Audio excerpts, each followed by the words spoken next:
The South African Social Security Agency has reportedly suffered major financial losses due to fraud with wealthy people who earn millions benefiting from the Social Relief of Distress grant. And now this came out during a parliamentary briefing this week. Let's speak now to Paseka Letsatsi, who's a spokesperson for SASSA. Paseka, thank you so much for your time. What happened here?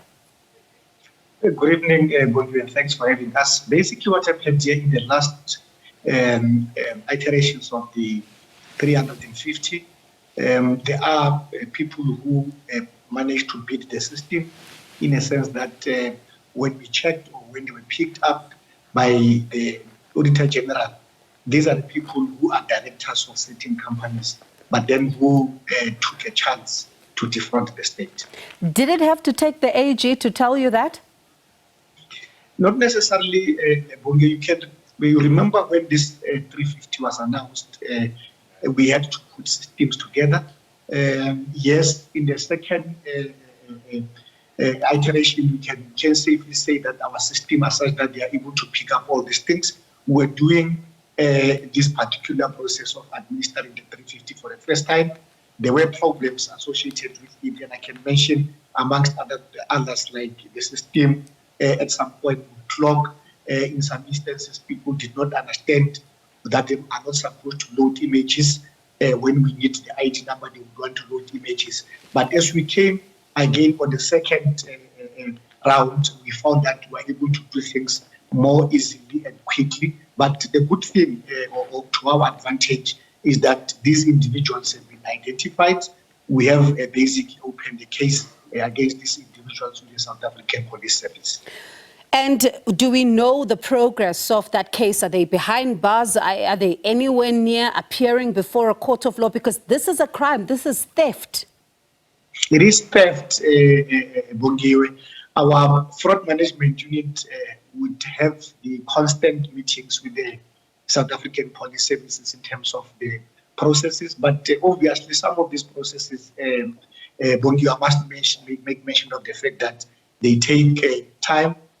Obviously, there are processes which the law enforcement agencies have to follow, but we'll definitely make sure that whatever progress which is made with these particular individuals, we do put it on public in terms of the arrest, in terms of the successes and so forth. But so far, we can safely say the cases were opened against the individuals, and we are paying 100% attention to those individuals who took a chance to make sure that they apply even when they knew very well that they do not necessarily qualify. When were these cases open? The cases were open exactly when they were identified, which is early this year. Remember, the COVID-19, the 350 came to an end and it was reintroduced. So, Paseka, pardon me for coming in there. I just have to, please bear with me. The cases are opened early this year. We are approaching the end of the year. We are approaching November. There are individuals that were not even able to get back onto the 350 grant system, right? And were not able to qualify for that. For them to hear tonight that the cases of people that stole this money, because essentially that's what they did, the cases were opened earlier this year. It's going for the end of the year. None of them are behind bars. What do you say tonight? Because surely that sounds like a lapse in the system, and it can't be that we are being told as the public that these things take time. It cannot take time to arrest people you've identified. Your question is raised to the wrong person. In this instance, you are raising that the question to the spokesperson of the South African. But shouldn't your fraud department be putting this kind of pressure to the SAPS? Should your fraud department not be doing what I'm doing right now? Because essentially, if cases are opened earlier this year, Paseka, it cannot be that in November nothing has happened. Bongi, if you can just give me a chance to respond, I think your levels of anger and frustrations will go down. Let me simply say that when we identify that there are people who have defrauded the state, we work together with the South African Police Services to make sure that the case is opened, and we have constant meetings with the South African Police Services just to get an update.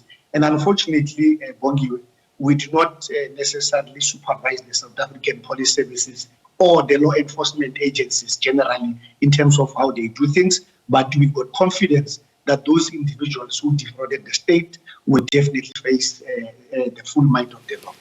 And the reason, Paseka, that, one would really have temperatures rising here, and I'm sure you'll understand this, is that at some point we saw the officials at SASSA, really also benefiting from this. And you guys as SASSA also had to kick in, make sure that you tighten up the process there and make sure that no one defrauds the system.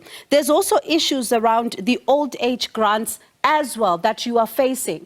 So essentially what one then looks at the system is to say that these people understand that when they do this, they can get away with it, because if months go by and nothing happens to them, then it kind of makes the South Africans at some point feel like essentially these guys are going to get away with it.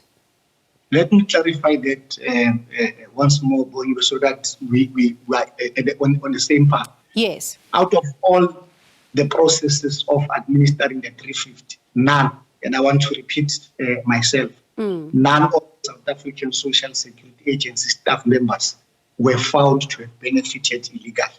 So I think we must just clarify that so that I don't get misinterpreted by staff members of SASSA who are working 24 hours around the clock to make sure that the administration of the process is done and the money is taken to those who deserve it.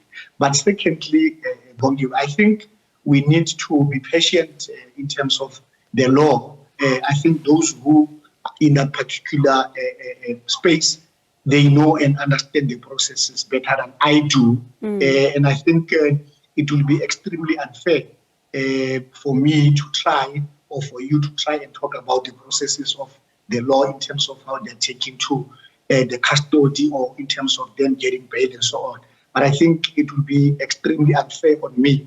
I don't represent the South African Police Services. What is expected of our fraud management unit is that when such cases are identified, they need to make sure that they identify individuals, the information is given to the South African Police Services, and all that we can simply do is to ensure that we do what we are doing with the SAPS, get constant updates with them, and find out exactly in terms of how the process is. But we will try to put pressure on them, but I think I must not come here, Bongiwe, and try to be a hero and say people will be arrested, people will be thrown behind the bus and so on, when I know that that is not my mandate. But I think I'm trying to be as open as possible, that we are watching the space, and we'll definitely share the information with you, Bongiwe, when there's a success rate.